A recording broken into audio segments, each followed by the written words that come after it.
आज सावन मास का चौथा सोमवार है और हम आपको ले चल रहे हैं अर्धकाशी माउंट आबू में स्थित नीलकंठ महादेव मंदिर के दिव्य दर्शन करवाने। यह मंदिर पुराणों में वर्णित एक अत्यंत पवित्र स्थल है जिसे 12 ज्योतिर्लिंगों के समान ही फलदायी माना जाता है। माना जाता है कि अगर कोई भक्त 12 ज्योतिर्लिंगों के दर्शन नहीं कर पाता तो माउंट आबू के शिव मंदिरों के दर्शन मात्र से ही उसे वही पुण्य फल प्राप्त होता है। यही कारण है कि देश के कोने कोने से श्रद्धालु यहाँ सावन के पावन अवसर पर शिव के दर्शन करने आते हैं। नीलकंठ महादेव मंदिर को स्वयं भू माना जाता है। यहाँ का शिवलिंग स्वयं प्रकट हुआ है। यह भी कहा जाता है कि यह शिवलिंग कितनी गहराई तक स्थित है, इसका रहस्य आज तक कोई नहीं जान सका। स्कंद पुराण और शिव पुराण दोनों में माउंट आबू को भगवान शिव की उपनगरी के रूप में वर्णित किया गया है। सावन मास में यहाँ का महोत्सव अत्यंत भव्यता और श्रद्धा के साथ मनाया जाता है। हमारे संवाददाता ने यहाँ के प्रधान पुजारी एवं आचार्य मोतीलाल जी महाराज एवं मंदिर के दलपत सिंह दहिया से की खास बातचीत। देखिए एक रिपोर्ट। सावन का चौथा सोमवार है और कहीं न कहीं भक्तों की भीड़ रहती है और माउंट आबू का नीलकंठ महादेव मंदिर भी शिव की उपनगरी का जो है एक स्वयंभू मंदिर है। क्या कहना चाहेंगे आप? ये आबू राज का जो है पवित्र और इतना बड़ा शिवलिंग कहीं 12 ज्योतिर्लिंगों के अंदर भी नहीं है। इतने बड़े हमारे नीलकंठ महादेव के जो ये शिव जी महाराज है और आबू राज में इसका बहुत बड़ा महत्व है।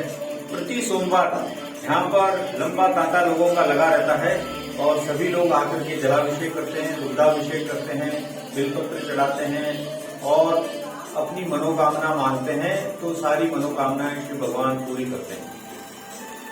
शिव पुराण का आयोजन होता है। शिव पुराण यहाँ लगभग 23 वर्ष से हमारे इस मंदिर के जो पुजारी मोती महाराज जी है वो पिछले 23 साल से लगातार पूरे श्रावण मास के अंदर शाम को ये शिव पुराण की कथा करते हैं, जिसमें हमारी यहाँ की बहनें, माताएं और बहुत सारे जो श्रोता है वो आते हैं और शिव पुराण का पाठ सुन करके और इसकी जो महत्ता है उसकी जानकारी प्राप्त। बताए कि जिस प्रकार से इस मंदिर की महत्ता है, शिव पुराण के अंदर माउंट आबू को अर्धकाशी कहा गया है, स्कंद पुराण के अंदर कहा गया है, अर्बुद खंड के अंदर, तो क्या महत्ता है और किस प्रकार से लोग जो हैं शिव पुराण पर?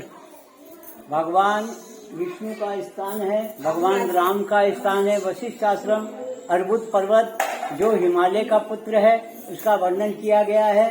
तो वशिष्ठ आश्रम के बारे में बताया गया है कि वशिष्ठ जी की जो गाय है वो कुंड के अंदर गिर गई थी और वहाँ पर अर्बुद पर्वत को लेकर के आए और कपिला गाय को उसमें से निकाल करके उनको बचाया।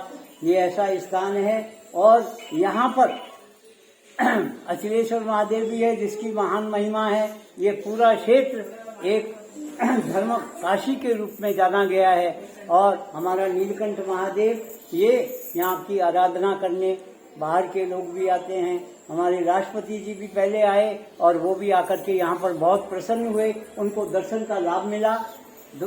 2008 के अंदर प्रतिभा पाटिल जी बहुत प्रसन्न हुए, तो यहाँ सब भक्त लोग आते रहते हैं। इसकी महिमा बहुत अपार है जिसका वर्णन किया गया है। माउंट आबू से अनिल एरन की रिपोर्ट। जयराम जी, किशन काका, राम राम भाई, राम राम। क्या दोनों भाई बैठ के क्या हिसाब लगा रहे हो? ऊटी लहसुन के भाव आ गए क्या? अरे नहीं रे दादा, ये अपना रमेश नया मकान बनाने के लिए लोन ले रहा है। हिसाब किया तो पता चला कि लोन का पैसा तो ईंट और रेती में ही पूरा हो जाएगा और अभी तो सीमेंट लानी है, सलिया लाना है और तो ठेकेदार को भी पैसे देने हैं। मेरे तो कुछ समझ में ही नहीं आ रहा कि कैसे बनेगा मेरा नया मकान। अरे किशन काका, कहाँ इन रेत सीमेंट और लाल ईंटों के चक्कर में पड़ रहे हो? मेरी बात मानो तो अपने घर को बाबजी एएसी ब्लॉक से बनवाओ।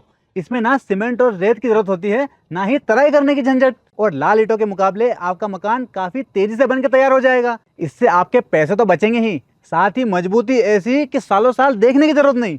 और इससे आप अपना मकान ही नहीं, कुएं और खेत की बाउंड्री वॉल भी बनवा सकते हो, जिससे रोजड़ों की समस्या भी खत्म हो जाएगी। वाह भाई, ये तो कमाल की चीज है। फिर तो मैं अपना घर बाबजी ब्लॉक से ही बनवाऊंगा और मैं अपने खेत की बाउंड्री वाल। ज्यादा जानकारी के लिए स्क्रीन पर दिए गए नंबर पर अभी कॉल करें। बाबजी एएसी ब्लॉक्स, स्टील से मजबूती।